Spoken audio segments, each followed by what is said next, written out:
you go on to heaven and I go to hell, and you think that this system is good. What's good about it?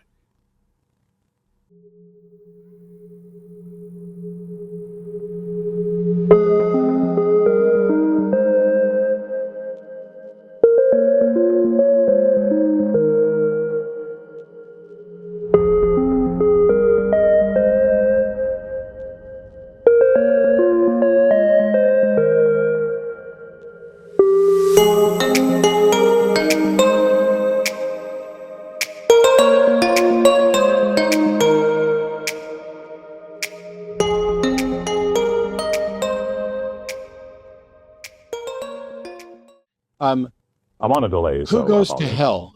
If I spend my life doing good things, and I just don't happen to believe that Jesus is Lord, do I go to hell? Mm-hmm. And you think that's a good thing? In the Christian worldview, first of all, no one's good, right? There's no man is good, no, not one. But secondly, I understand. If you don't believe the gospel, then yeah, you would go to hell. If you and I live a life where we do roughly the same amount of good things and evil things, where we harm just the same number of people and we help the same number of people, and then you believe this credulous claim that Jesus is divine and I don't, you go on to heaven and I go to hell, and you think that this system is good. What's good about it? Welcome back. Let's do this my way, God. How about if I spend my life doing good things, but I just don't want to have anything to do with Jesus? How about that? Is that going to work? Since when did it have anything to do with your good works? If we could save ourselves, would Jesus have needed to come to die to save us? If all our good works could save us, what would be the point of Jesus coming? Nothing that we can do can save us. You can call it good works, you can call it whatever you want to call it. There's nothing that a man can do that can save him. I need you to pause, because I asked you, I gave you a scenario, and I said, you think this system is good, where if you and I live, let's just say, roughly equivalent lives, and you believe and I don't, that me going to hell is a good thing, and you say it's a good thing because God is perfectly just and all sin, no sin should go unpunished, but your sins went unpunished, and there's nothing just about... No. Actually not. No. What do you mean, absolutely not? Well, he believes in forgiveness by proxy. So Jesus was punished for his sins. He's not going to be punished for them, but you will be punished for yours for not believing. I understand that. I believe the same thing. But what believes in forgiveness by proxy? So Jesus was punished for his sins. He's not going to be punished for them, but you will be punished for yours for not believing. I understand that. I believe the same thing. But what...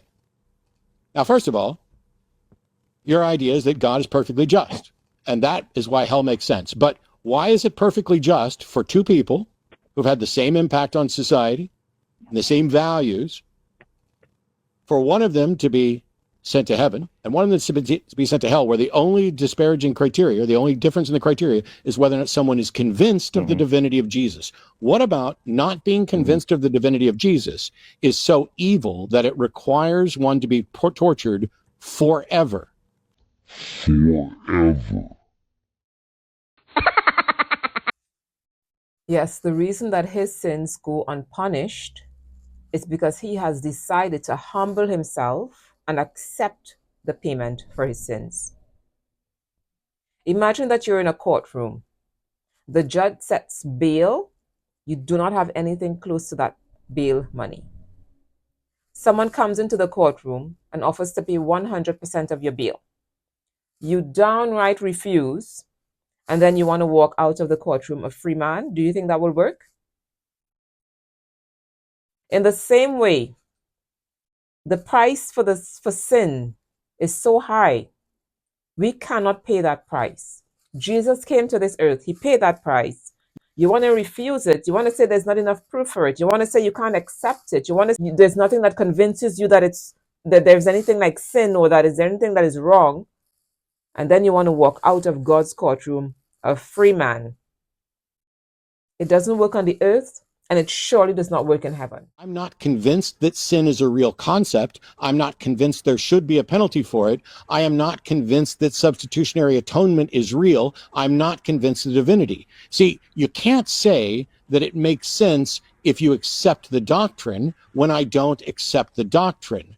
And so what is it that is just about torturing someone forever for failing to believe the doctrine? What is just about torturing someone forever for failing to believe doctrine? That's what you think this is? People being tortured forever for failing to believe doctrine? You're talking about your soul here. In the first place, you are living currently in time. When you have to go somewhere for an appointment, you don't grumble about, oh my gosh, they said, could you believe they actually give me a time for this appointment? When you look at your plane ticket, you don't say, oh my gosh, could you believe this plane ticket actually has a time of departure and a time of arrival on it? When you look at the calendar and you see that you have to work on a certain date, you don't say, oh my gosh, could you believe I have to go to work from this time to that time? We are living in time. Everything that we do is governed by time. In the same way that you don't complain about living in time on the earth, and we know everything has boundaries in time, whether it's an appointment, whether you have to work, whatever it is, it's set in time. A wedding, it's a date, it's a time. You don't complain about these things because we understand that we live in time. When we leave the realm of time, we are heading into eternity. There's no thing like time in eternity. In the same way that there is no concept like eternity in time. We don't do anything forever in this life. You go to school for a certain number of years. You work at a job for a certain number of years. Whatever you do, it's governed and limited within a time frame. And you don't complain about it. Eternity does not have the concept of time. When you get there, time has nothing to do with eternity. That's where we get forever from. It's not like if God is there torturing people forever and ever and ever. And oh my gosh, look, I've been here for 10 years. And no. There is no concept of time in eternity. And nobody complains about it because when you get there, you fully understand. Oh my gosh, this place is not the same as where I used to live on earth. There's no such thing as time. When you get there, you're going to see. Oh yeah, you're going to see. And you won't complain then. You will fully understand that there is no such thing as time. Eternity is not governed by time. This is why God is so merciful and so patient. He's giving people time and time again to repent. Those who are on that side right now, they would give anything to just get one more minute in time. One more minute in time to say, oh God, have mercy on my soul. Because they believe now. But it's too late. And here you are. You still have breath. You still have life. Oh, but it's not enough. It's not enough evidence for you. It's not enough. Oh, you will get your evidence, all right. You will get your evidence. I do hope, because God He does not delight in the death of a sinner. He does not like when people die and go to hell. I do hope, I do pray that you don't have to taste hell. As profane as you are, and you think you're a big bad wolf on this earth, oh boy. You know those stories where there is a school bully and then he meets his match and then he boils right down because he realizes that there's someone bigger than he is? Well, that's how it's going to be.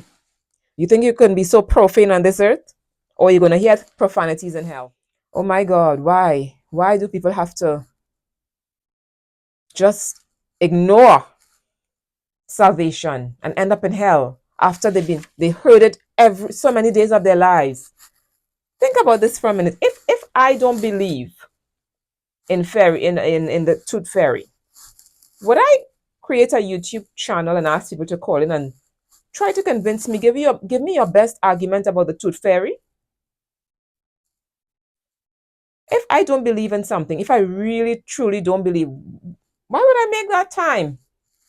Why would I make that time to create a YouTube channel to tell you to call in and give me your best argument to try to convince me that the tooth fairy is a real person? How is it just to punish someone for merely being unconvinced of a doctrine when God has failed to provide evidence for the veracity of that doctrine? God failed to provide enough evidence. He stepped out from the supernatural realm into the natural realm. He came to this earth, and still, that's not enough. But you know what? It's not a surprise, because Jesus was crucified between two thieves, and one of them cried out for mercy. The other one, even though he knew that he was going to die, he still did not humble himself. He still did not humble himself. So it's no wonder that there are people who would be on this earth and still behave as though, God, you haven't done enough. There's not enough proof. There's not enough proof, God. You haven't done enough. How could you now come and want to punish me because you didn't do enough?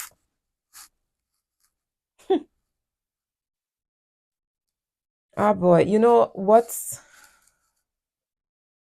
fascinating? The devil used to live in heaven, and he's convinced so many people that there is no God. He's convinced so many people that there is no God, while he used to live in heaven. Oh, Lord. Been presented with the doctrine. I know it backwards and forwards. I've studied it all of my life. I would need to clarify, like, what evidence would you be looking for? Like empirical for some reason, or like an I've argument? answered Perhaps? this a million times. I don't know what evidence would convince me, but if there is a God, God should know what evidence would convince me, and God has failed to present that. Either way, it's not my fault. It's not my problem. I have no way of knowing what sort of evidence could and should demonstrate the truth of a God. But you think that you have sufficient evidence for belief in a God. I don't know what will convince me, but if there's a God, he should know. So if I'm looking for something and I have no idea what I'm looking for, how would I know that I never found it? Anything that you're looking for, you always have an idea. Oh, I'm looking for a red skirt. I'm looking for a green pencil. I'm looking for, it's shaped like a box. But it's made out of wood. You have an idea what you're looking for.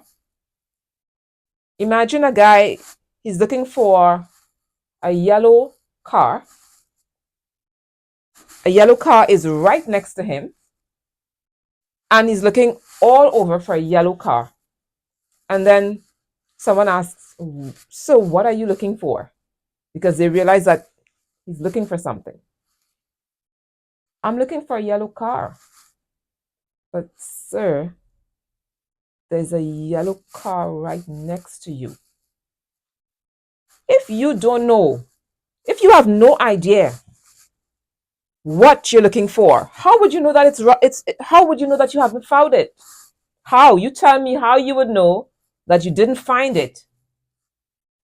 Because you have no idea what it looks like. So it could be right in your face, staring at you, looking at you in the mirror every day, and you still don't know that you found it because you don't know what it looks like. But someone else has to come and tell you what you're looking for. Someone has to come and tell you that. Yeah.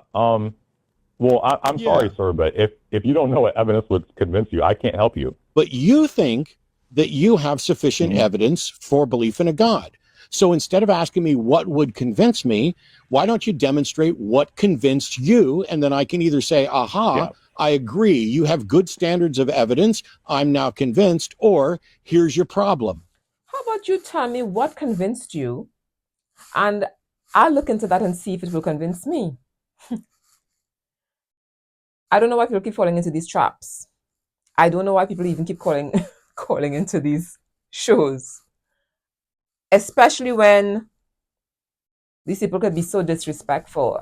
I mean, obviously, I can't play the entire call because it's so much profanity.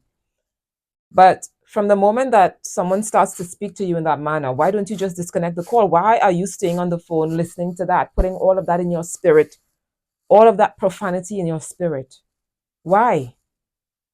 We can't have a normal conversation even if you don't agree with me. You have to be so disrespectful, vulgar, and profane. So you tell me what convinced you. You tell me, and I'll see. I'll see. Don't fall into that trap. Ever heard the story about the guy who had a bird in his hand and he decided to ask someone, tell me if the bird I have in my hand is alive or dead?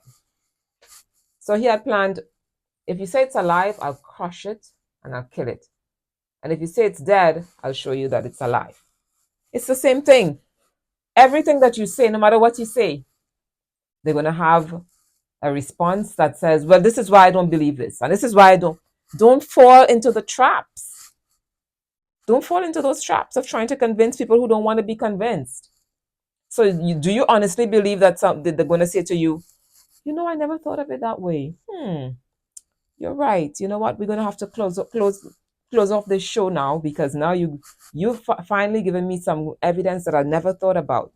No, they're not going to do that. They're not going to do that because this is not about getting any evidence for God. This is about shutting down anything that has to do with the God of the Bible. Because in their opinion, this God of the Bible, they have so many horrible things to say about him. But you know, when they see him to his face, they won't even be able to open their mouths. They won't even be able to say squeak.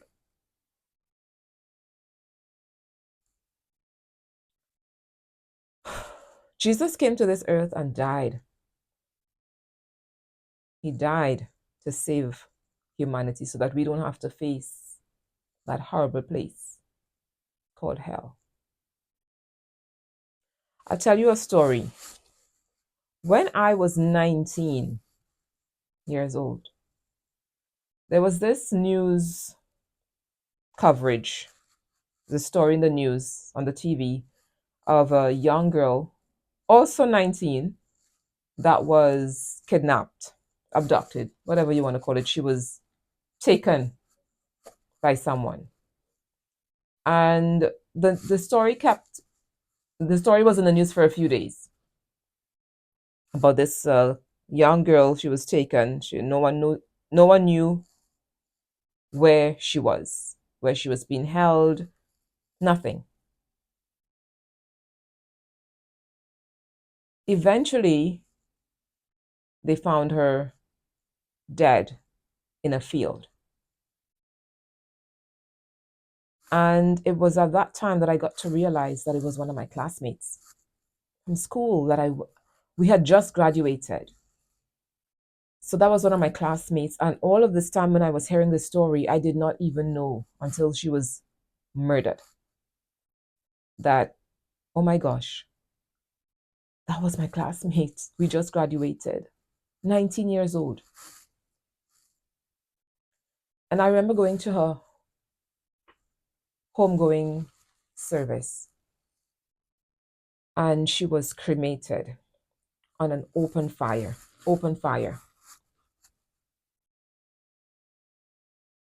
And I saw that body being consumed by an open fire.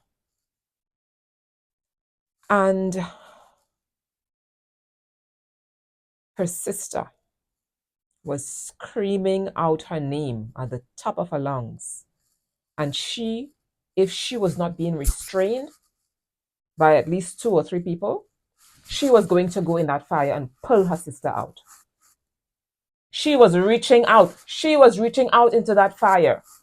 And she wanted to go and pull her sister's body out of those flames. Even though she knew that her sister was already dead, she wanted to go in there and pull her out of those flames. Jesus came. He pulled us out of those flames. You don't have to go and experience it for yourself. He pulled us out.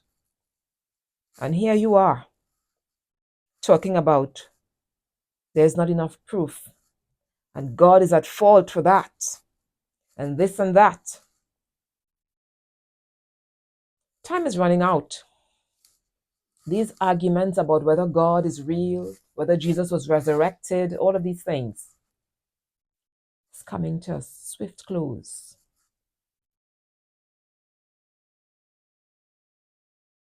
For all those who are still alive, my advice is to humble yourself. There are many people who have died as an atheist, died atheists. But right now, where they are, in eternity, they are no longer atheists.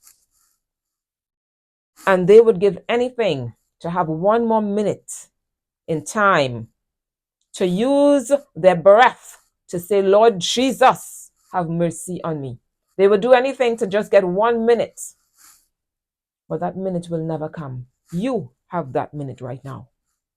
I am begging you to use it wisely. Don't fall off the cliff with people who are going into eternal damnation. Because a man who is going to the grave cannot save you. Listen to the one that came out of the grave. He's the only one who can save you. Till next time.